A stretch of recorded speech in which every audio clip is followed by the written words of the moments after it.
suspects in 3 towns. Did they manufacture the killer brews? Nimeshukuru Mungu juu naona nitaokoka niende kanisa sasa. And villagers in mourning as the death toll passes the 80 mark. Naomba tu serikali tusaidie tuendelee kunywa pombe yetu na itualau tuendelee kunywa pombe yetu na tunaona haina shida. Jolted into action. Bungoma's new law to control the production of traditional brews. Hii hizi saidia. Wengi wetu hawajui kutumia hii. Hii unaona tu makanga konao lakini hajui. You have to get somebody who is experienced and somebody who knows how to check. And terror on the roads. Operators in dilemma over frisking of passengers. This is KTN Prime with Yvonne Okwara and Wilson Buru.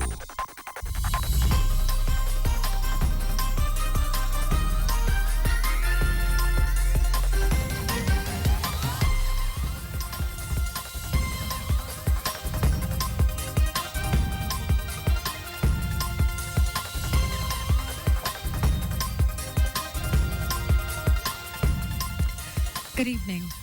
Grieving families and whole villages thrust into mourning. And yes, more avoidable deaths recorded tonight. Investigations taken a notch higher to establish the source and the links of the killer brews. KTN spent the day in these counties, and we now bring you day 2 of the aftermath of the sip of death. Indeed, the conversation on this tragic incident continues. Remember, our hashtag is sip of death. This is KTN Prime, and now here are our top stories.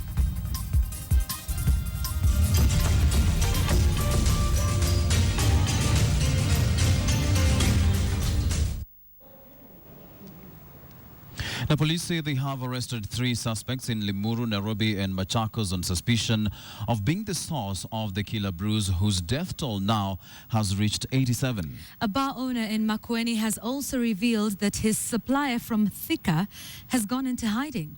The highest death toll is in Embu County, where 35 people have been confirmed dead. Limuru in Kiambu County follows closely with 20 people dead, while Makueni County has lost 18 people as at this evening. In Kitui County, 9 people have been confirmed dead, and in Muranga, the death toll has risen to 6.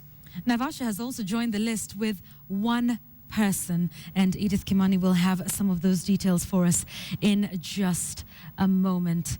Now, we want to do some investigation into that killer brew tonight, and John Allen Namu did some digging, and of course tonight he's going to be able to give us the linkages between what is happening in all of these 5 counties and getting to the source of this killer brew.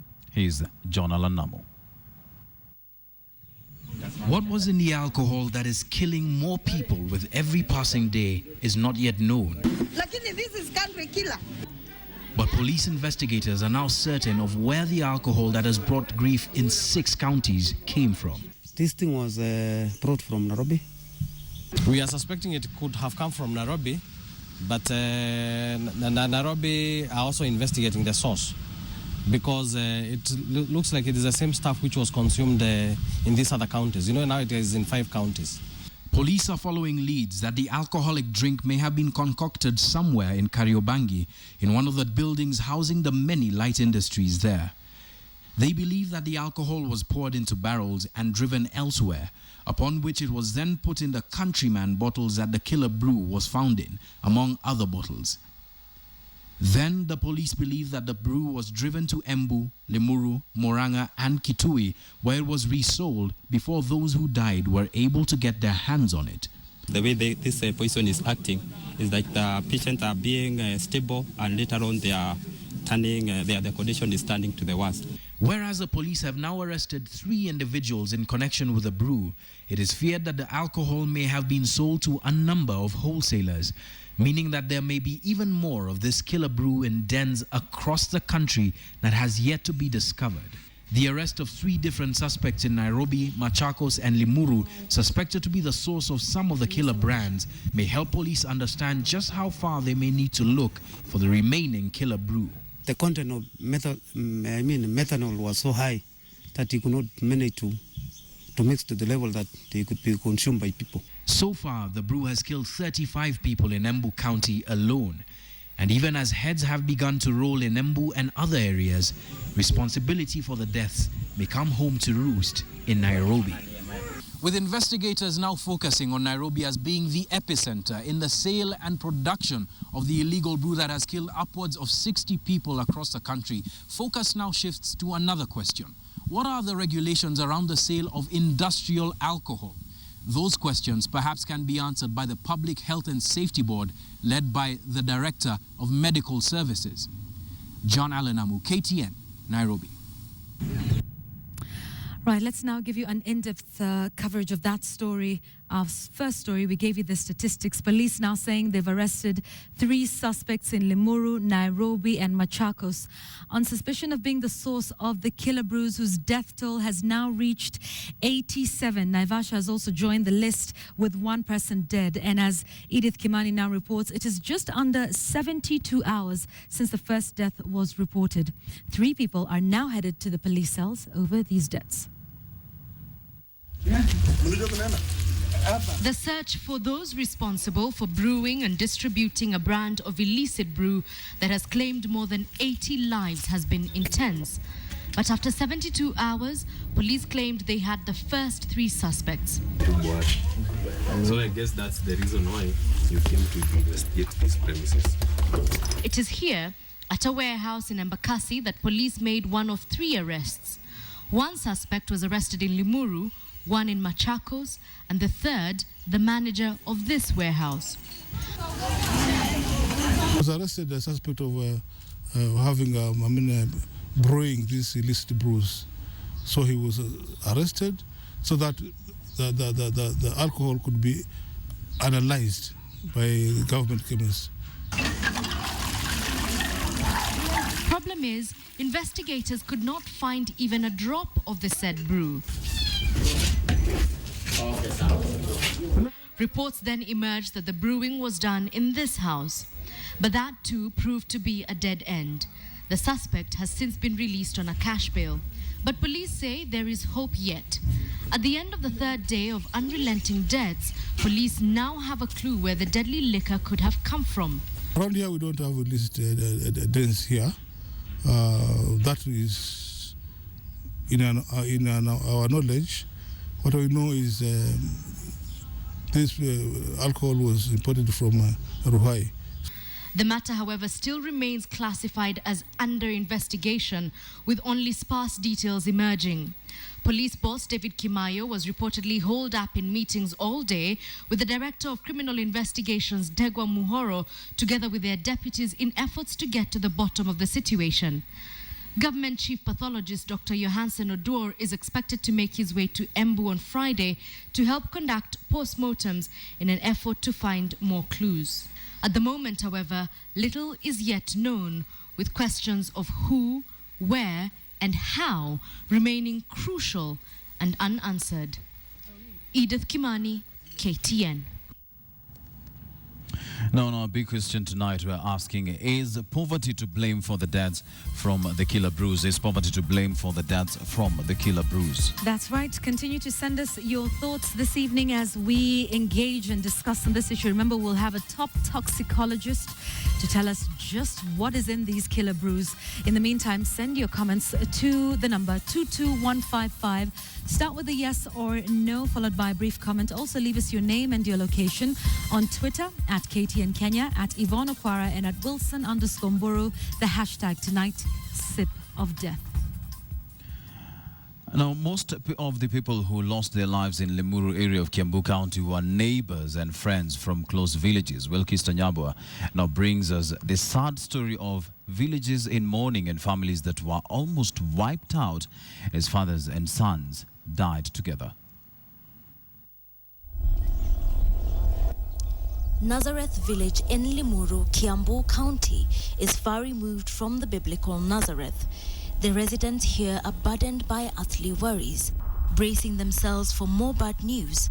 By Tuesday, 10 people from Nazareth had been confirmed dead after drinking what locals now call the killer brew, a drink reportedly laced with methanol. Alice Kimani is mourning the death of her husband and 2 sons. and praying for the survival of a third son who is in hospital fighting for his life. All four visited the thicket-turned-drinking den on Sunday. Wanakunywanga tu kila siku, lakini ya siku hiyo sijui ilifanya nini. But the next day, she got the news that her husband, Peter Kimani Mao, and their two sons, 27-year-old Augustine and 31-year-old Charles, had been rushed to hospital. Soon after, she received the dreaded phone call informing her that all three were dead. Bwana akiwaga na watoto siku moja, siyo ni maneno baya sana. Across the fence, her extended family ponders the next step. Alice's brother-in-law, who also drank the brew, died on Tuesday. His death now brings the death toll in this family alone to 4. But there are also lucky ones.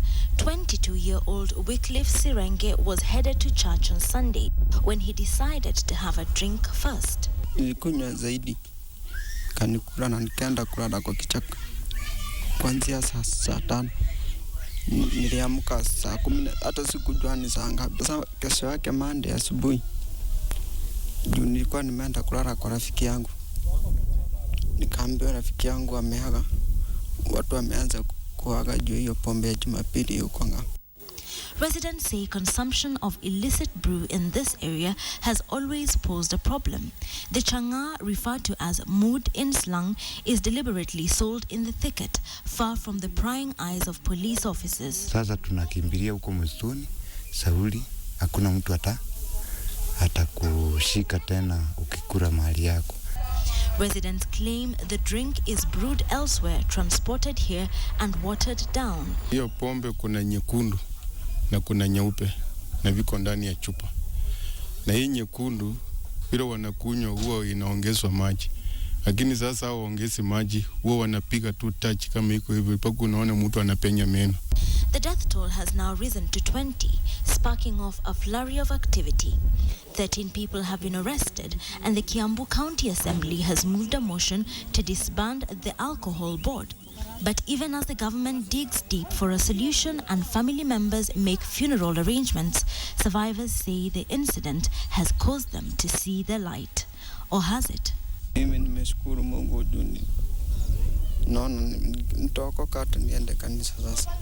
While there have been several initiatives geared towards ridding this area of illicit brew, locals say that this barely scratched the surface, maintaining that for any real progress to be made, local authorities will have to find out where the brew is made and by whom.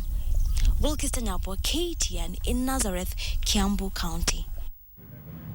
Indeed, a very sad story there, and we continue to keep our focus on this coverage of Sip of Death. And now, the toxicologist that we promised you joins me tonight is Dr. Tom Menge. He's a toxicologist at the Kenyatta National Hospital. Dr. thank you for your time this evening.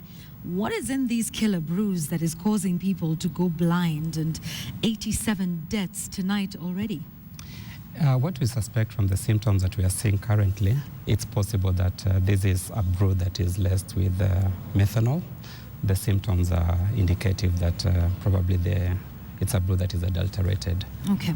So how do people go blind? I mean, these are very simple questions, but it's very devastating when we see people going blind. So methanol is in these drinks. So explain to us what happens when you have methanol in your body and how people are then going blind and then, losing their lives. Methanol itself is not poisonous. It is the metabolites after methanol is broken down within the body that is responsible for the symptoms that we see. Specifically, the toxic product is called formic acid, which is formed by the breakdown of methanol itself. Okay. All right. What else do we see? People are going blind. Of course, that's what we can see on the outside. But what is methanol after it's broken down into formic acid? What is it doing inside your body? When we see somebody going blind, it is an indication of the first sign of poisoning. But the main thing that where the patients become unconscious and so on is because of formic acid itself being an acid, and also the breakdown products being acidic. They are the ones that cause what we call metabolic acidosis. Okay, and that means? It basically means that the normal pH in which the normal physiological functions of the body is altered and becomes more acidic. And therefore, we have the inability of the body to carry out its normal physiological functions. Okay. What starts to suffer first? Is it the liver, as most of us probably understand? Just explain to us what happens. Is the liver that breaks down, or, how does this circulate in the body? When you compare methanol and what we normally call alcohol, which is ethanol, both of them go through various stages. The liver tries to break it down to less toxic metabolites. Unfortunately for methanol, what the liver does is to break it into something that is dangerous. The first sign is normal drunkenness, which we get within the first few hours. Thereafter, we have a changeover, and we start having various organs being visibly affected.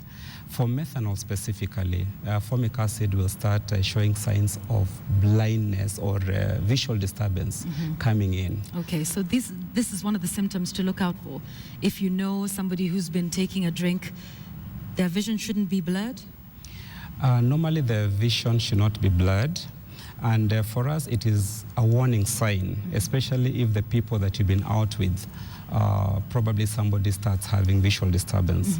That is an indicator for you that you really need to go for medical help. All right, and when you seek medical help, this is what might be curious to some, that you actually use alcohol to be able to reverse the effects of this. Yes, because we are talking about an enzymatic reaction, and it uses, it's the same enzyme that is used either for methanol or ethanol. Fortunately, this enzyme has got a greater affinity for ethanol, which you call alcohol. Okay, so ethanol is, shall we say, is what's good? It's what's in the alcohol that most people partake that is not harmful. That is what is not harmful or doesn't have a toxic metabolite. So the reason why we give ethanol for these patients who come with methanol poisoning is we're giving an alternative substrate for the enzyme to work. Okay, yes. All right, okay. So final question then. When you see all of these deaths, what is your advice to people watching 87? And some doctors are saying this may rise. My advice is that the best way to manage methanol poisoning is not at home. You actually need to present yourself to a hospital. We have the expertise to be able to help the patients. But the only way we can be able to help the patients is if they come in time when we can be able to carry out something that will be useful to them. Okay, all right. And even as we take a look at, you're saying going into hospital, many people have this one when, shall we say, patients or victims start to say, I can't see. And the joke, which is not really funny, but it's nani amezima taa, that should be a sign that something is wrong. This doesn't happen with ordinary alcohol, does it? Yes, it does not happen. Or the safe alcohol? It doesn't happen with normal alcohol. And if the people that you have been with, anybody indicates that they're having a problem with their sight, that is the time we need you at the hospital. Okay, so rush to the hospital immediately. We thank you so much for giving us perspective and understanding of just what we are dealing with. We have been speaking to Dr. Tom Menge, who is a toxicologist at the Kenyatta National Hospital. Now, an Embu medical superintendent has warned that the death toll could rise further as it is not clear what exactly the poisonous element in the brew was. 99 survivors are still admitted at the Embu General Hospital. Carol Derry has the details.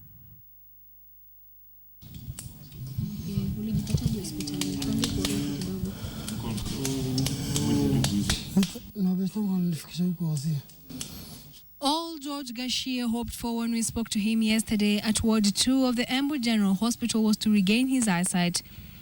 We were therefore taken aback when we visited the ward again today and found a grieving Susan Karemi, a patient at the same hospital and now a widow. George died at night just hours after we had spoken to him.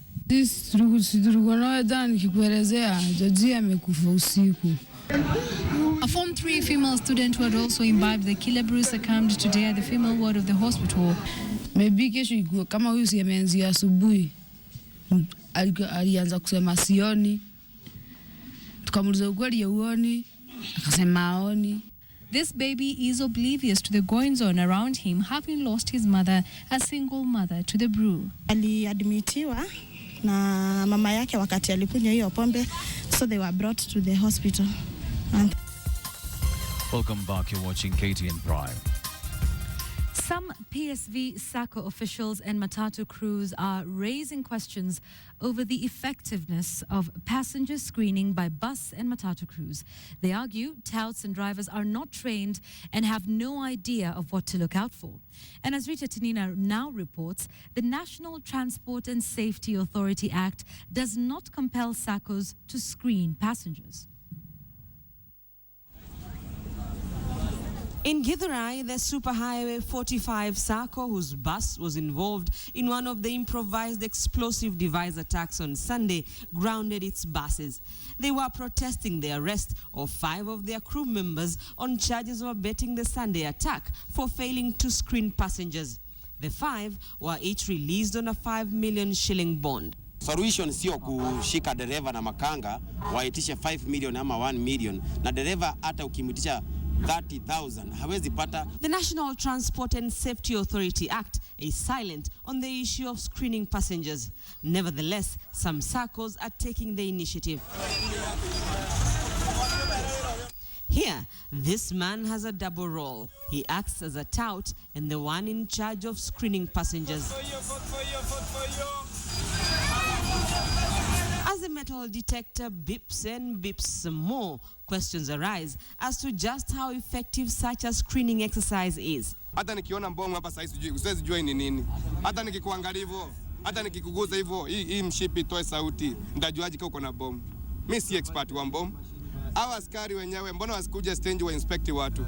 In Nakuru, the Central Rift Matatu SACCO has adopted a different approach. While passengers board matatus without any screening, the matatus head to the police station where police officers conduct the screening. But just how safe are passengers between the stage and the police station? SACCO officials say they are willing to initiate screening of passengers at the stage, which will translate to extra cost for passengers. You cannot get somebody from anywhere to come and start now checking, and he doesn't know how to check people and how to scrutinize them. We'll go for the private securities, of which will be extra cost. But even then, SACCO officials say their hands will still be tied with the security initiative. Maybe you'll find something, you'll find firearm. What will you do? What will you do? Because one thing we don't have powers to arrest.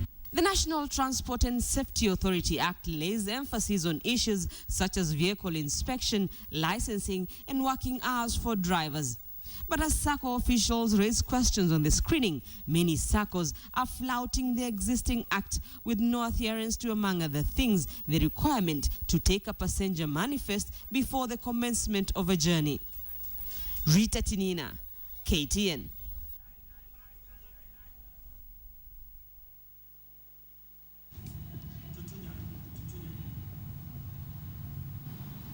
It's time for business now, and Boni Tunya is in our business studio. A very good evening, Boni, to you. What do you have for us tonight? That's right, Wilson. Good evening to you. We'll be taking you to Nigeria, where the World Economic Forum just kicked off. This was a 5.6% increase from the 1.6 trillion shillings in loans and advances a year earlier. According to the central bank survey, appetite for loans was driven by stable interest rates and increased investment opportunities in the country. One sector, however, that has hit headwinds is the tourism sector. Latest numbers show that earnings from the sector dropped by 2.1% to 93.9 billion shillings as tourist numbers dipped to 1.09 million. Plagued by low turnout due to security concerns, it would appear that banks are not in a rush to ease borrowing requirements for players in the tourism sector. The concern from banks is the likelihood for the growth of non-performing loans. According to the survey, NPLs are expected to remain constant going into the second quarter. However, the tourism, agriculture, transport and real estate sectors have been singled out as areas that could lead to the growth of non-performing loans. With lending the primary business for the 43 commercial banks, the industry continues to thrive. In a 3-month period, the combined balance sheet for banks stood at 2.8 trillion shillings, more than double Kenya's current budget. Banks have been aggressive in mobilizing deposits, which during the period grew by 2.5% to 2.03 trillion shillings. The central bank views this as positive for the industry in its ability to increase private sector credit to boost economic growth. Michael Karanja, KTN Business. President Uhuru Kenyatta has called on African leaders to work together in removing obstacles that hinder movement across the continent. The president, while speaking at the World Economic Forum in Abuja, Nigeria, said free movement of people, goods and services would increase intra-Africa trade and help the continent achieve its development targets. The president said the leaders should not block African investors from investing in the continent by imposing stiff regulations, including cumbersome visa requirements. Rwanda's President Paul Kagame, who also spoke at the forum, noted that there were more benefits than disadvantages in opening up Africa for intra-Africa trade and people-to-people interaction. Now, during the occasion, the leaders also signed the call to action by the World Economic Forum Global Agenda Council on travel and tourism. Major inroads in that direction, but we believe that it should be an African agenda because Africans should be free to move in their continent, to do business, to interact. If we are to go grow the levels of investment and trade, that will ensure that we are able to create the jobs for our people that we require. The Tax Justice Network has dismissed Kenya's plans for a double taxation deal with Mauritius, saying it will deny the country the much-needed resources for public service. Here is KTN's Adelaide Changole. According to experts from the Tax Justice Network, the country is already losing at least 100 billion shillings annually from tax incentives and exemptions. But this, they argue, could worsen as Kenyan firms get a chance to shift profits from the country to the low tax regime of Mauritius. We are a poor country that need to invest in social services, we need to invest in our healthcare, we need to invest in education, and the only way that we can improve this is through tax revenue and tax collection. So if there's resource leakages going out, and if this double taxation agreement allows that resource leakage to take place, then we stand the chance of not actually improving the social indicators. And while the government of Mauritius has already ratified the agreement, the Tax Justice Network says the covert way the Kenyan government is going about completing the agreement is worrisome. As it stands, the agreement is before cabinet for approval. Discussions that will make ratification by parliament unnecessary. We are aware of that. People's view must be taken into consideration, and the people's elected representatives in parliament must be given a chance to peruse through this proposed document. But analysts have rubbished this claim, saying the agreement will allow the country to increase trade and investment with Mauritius. Mauritius has been a good conduit for capital, and if you want to boost your FDI, then an agreement with a double tax agreement with Mauritius is a good idea. According to Nderi, the only reason companies would choose to move their base from Kenya to Mauritius would be because of the high taxation regime in the country, which has impacted on the cost of doing business and led to a difficult operating environment. If there's any capital flight, or if there's any tax arbitrage, I think that should be an indicator that we are uncompetitive and we should do something about it. Adelaide Changole, KTN Business. And finally, here's Philip Keitani with a look at what else made headlines in the world of business coming up on Corporate Briefs. Samia Africa Limited has registered a profit of 401 million shillings from the period ended in December 2013, up from 188 million shillings in 2012. The tire manufacturer saw its sales volumes go up by 16% in 2013, despite the decline in government fleet and key account purchases in the country by 36%, driven by price wars.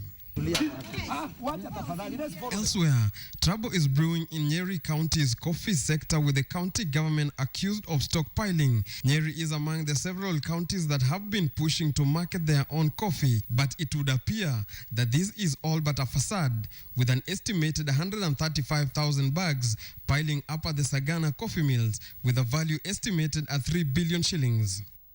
Finally, Juhudi Kilimo, a microfinance institution, is targeting to improve the lives of an estimated 500,000 rural farmers with asset-based financing in the next 5 years. The institution is targeting the rural youth through providing them with affordable financing options as they seek to reduce the rate of poverty in rural Kenya, as well as improving food security in the country. Philip Keitani, KTN Business. From that push and pull and cake cutting, let's now take a look at the numbers with a review of how your money did for you today on the Financial Market Review.